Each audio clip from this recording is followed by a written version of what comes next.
Assalamualaikum warahmatullahi wabarakatuh.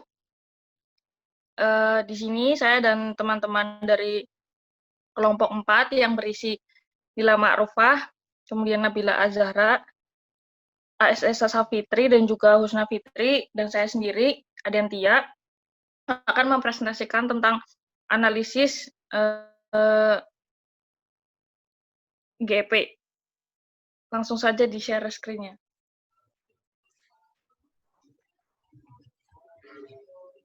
Baiklah, di sini saya akan menjelaskan bagaimana kita mengetahui satu peta menggunakan Google Earth Pro. Nah, yang pertama, membuka aplikasi Google Earth Pro. Kemudian, memasukkan wilayah yang akan kita tentukan petanya. Di sini kita menggunakan Taman Nasional Gunung Merapi, Yogyakarta. Setelah kita masukkan, langsung kita search pencarian. Nah, di sini sudah terbentuk. Selanjutnya, kita akan memasukkan overlay atau gambar peta dari Taman Nasional Gunung Merapi. Dari sumber ini diambil dari jurnal Arinal Haq dan Wibowo tahun 2020.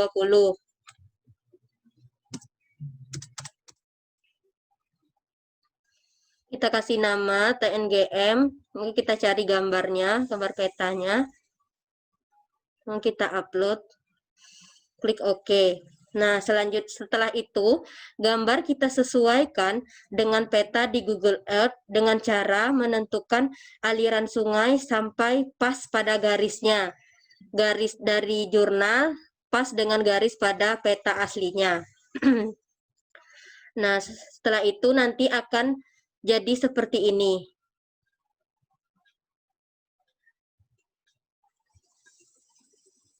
Nah, ini gambarnya sudah sesuai antara garis aliran sungai sesuai dengan antara peta dengan jurnal, gambar jurnal. Nah, selanjutnya gambar kita buat transparan di properti. Nih, pertama gambar tadi terbentuk seperti ini, kita buat transparan dengan cara klik properti tadi dan opacity dikurangi. Nah, setelah terbentuk transparan, kita akan membuat poligonnya. Kita tambahkan poligon TNGM.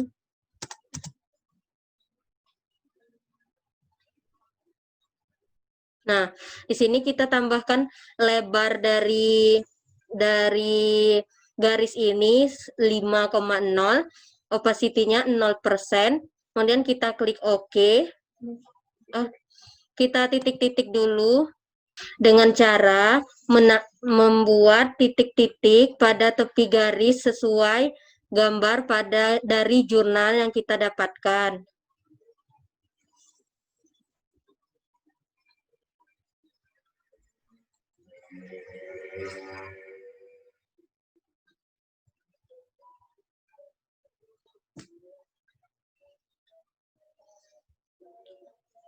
Untuk gambar selanjutnya, gambarnya lebih kurangnya seperti ini. Nah, selanjutnya kita akan mengetahui bagaimana bentuk kondisi Taman Nasional Gunung Merapi mulai pada tahun 1984 sampai 2020 dengan cara klik ini.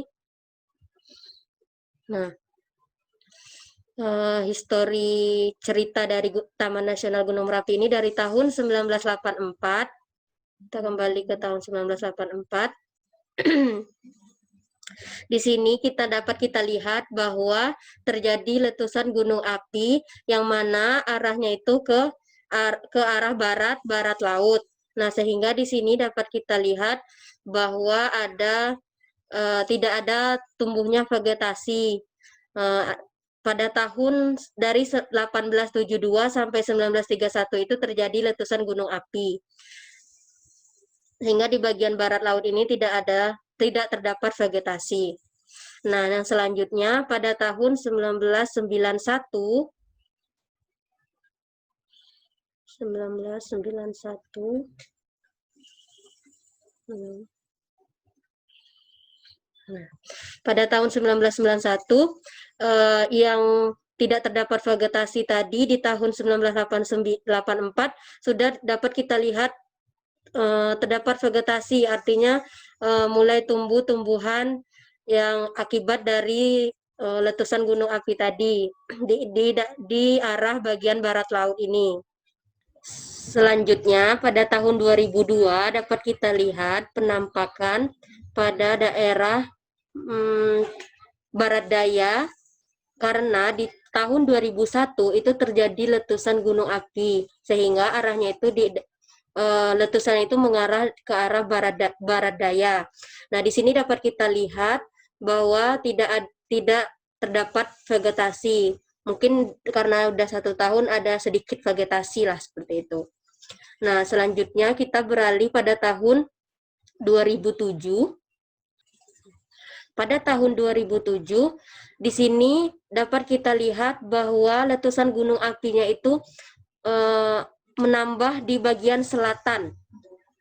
Selatan yaitu ke hulu Kaliboyong. Nah, di sini juga tidak terlihat adanya vegetasi karena pada tahun 2001 itu terjadi letusan gunung api karena pada tahun 2006 itu terjadi letusan gunung api yang dahsyat sehingga dapat kita lihat menambah lagi di daerah selatan ini yang mengarah ke Kaliboyong itu.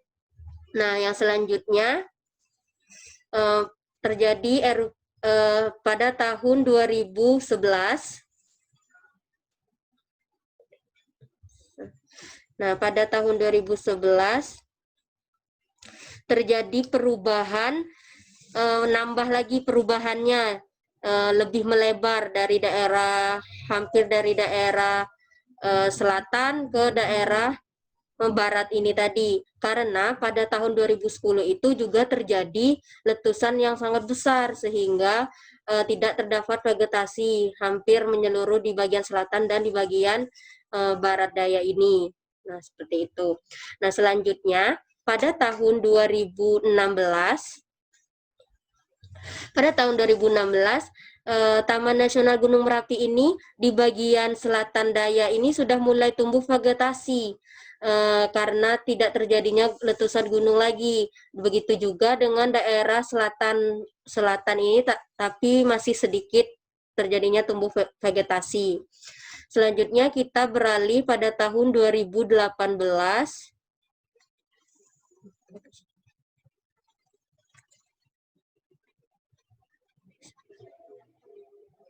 Di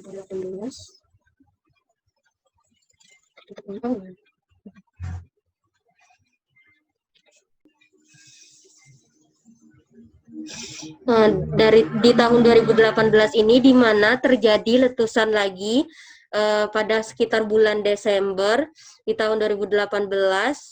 Ini gambarnya nggak terlalu kelihatan. Mana ya yang lebih jelas? Nah, di sini di bagian selatan daya itu kelihatan bahwa tidak terjadi tumbuhnya vegetasi karena terjadi letusan pada tahun 2018 ini. Selanjutnya pada tahun 2020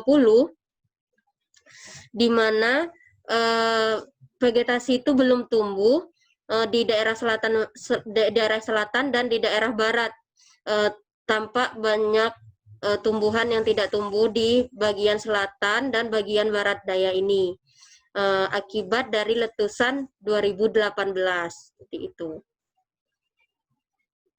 Demikian yang dapat saya sampaikan, lebih dan kurangnya saya mohon maaf. Wassalamualaikum warahmatullahi wabarakatuh. Waalaikumsalam warahmatullahi wabarakatuh. Sekian presentasi dari kelompok kami.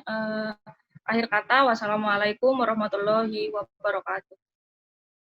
Waalaikumsalam warahmatullahi wabarakatuh. warahmatullahi wabarakatuh.